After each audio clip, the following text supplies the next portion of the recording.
झारखंड की राजनीति से एक बहुत बड़ी खबर निकलकर सामने आ रही है।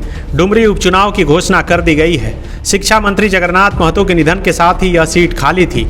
जगन्नाथ महतो के निधन के बाद उनकी पत्नी को पहले ही मंत्री बना दिया गया है। अब बेबी देवी को चुनाव लड़कर जीतना होगा, नहीं तो उनका मंत्री पद भी जा सकता है। केंद्रीय निर्वाचन आयोग ने जो घोषणा किया है उसके अनुसार आगामी माह 5 सितंबर को डुमरी में उपचुनाव होना है और 8 सितंबर को वोटों की गिनती होगी। केंद्रीय निर्वाचन आयोग की घोषणा के साथ ही झारखंड में राजनीतिक सरगर्मी तेज हो गई है।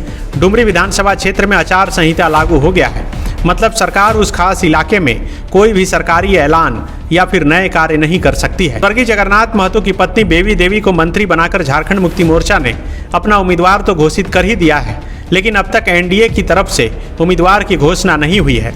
जो जानकारी है उसके अनुसार डुमरी में बीजेपी और आजसू का गठबंधन होगा और उम्मीदवार आजसू का ही होगा। जो नाम सबसे आगे चल रहा है वह नाम है यशोदा देवी का। यशोदा देवी 2019 में भी आजसू के टिकट पर डुमरी में चुनाव लड़ चुकी हैं। वह झामुमो के उम्मीदवार जगन्नाथ महतो के बाद दूसरे स्थान पर थीं।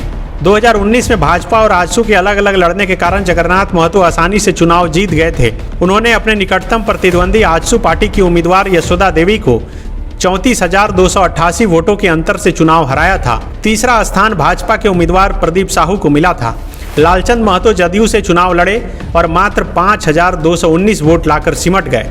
आजसू पार्टी और भाजपा के उम्मीदवारों को मिले वोट झामुमो उम्मीदवार से ज्यादा थे। लेकिन 2019 के पूरे चुनाव परिणाम पर नजर डालें तो मामला इस बार इतना आसान नहीं दिखता।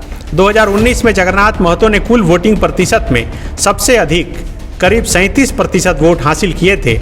जगन्नाथ महतो को 71,128 वोट प्राप्त हुए थे।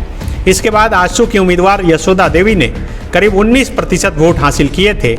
यशोदा देवी को कुल 36,840 वोट मिले थे। वहीं तीसरे स्थान पर रहने वाले भाजपा के उम्मीदवार प्रदीप साहू को करीब 18% वोट मिले थे। प्रदीप साहू को कुल 36,013 वोट मिले थे। चौथे स्थान पर रहने वाले AIMIM के उम्मीदवार अब्दुल रिजवी को करीब 12% वोट मिले थे। अब्दुल रिजवी ने कुल 24,132 वोट हासिल किए थे। वहीं 5वें नंबर पर रहने वाले जदयू के उम्मीदवार लालचंद महतो को करीब 2% वोट मिले थे। लालचंद महतो को मात्र 5,219 वोट मिले थे। डुमरी में 5 सितंबर को होने वाले वोटिंग में यह तय होगा कि बेबी देवी मंत्री बनी रहेंगी या फिर नहीं। चुनाव से पहले जब बेबी देवी को मंत्री बनाया गया तो यही कहा गया कि हेमंत सरकार ने बड़ा सियासी दांव खेला है, क्योंकि यही दांव एक बार पहले उपचुनाव में सही साबित हुआ है। जब 2019 में मधुपुर की सीट से चुनाव जीतकर मंत्री बनने वाले हाजी हुसैन अंसारी के असमय निधन के बाद उनके बेटे हफीजुल हसन अंसारी को चुनाव से पहले ही मंत्री बना दिया गया था। मंत्री बनने के बाद चुनावी मैदान में उतरने वाले हफीजुल हसन अंसारी ने 5,292 वोट से चुनाव जीत लिया था। अब देखना है कि डुमरी उपचुनाव के मैदान में क्या होता है।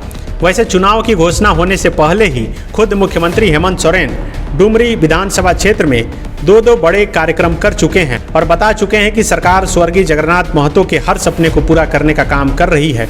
मुख्यमंत्री ने डुमरी में ही 1932 की बात को भी दोहराया है। बायोम जो है मेडिकल प्रिपरेशन का एकमात्र संस्थान, जहां है complete digital classrooms, video lectures, student tracking system, library facility and 100% result oriented rankers batch. Biome Hinoo एवं नगरा टोली, रांची।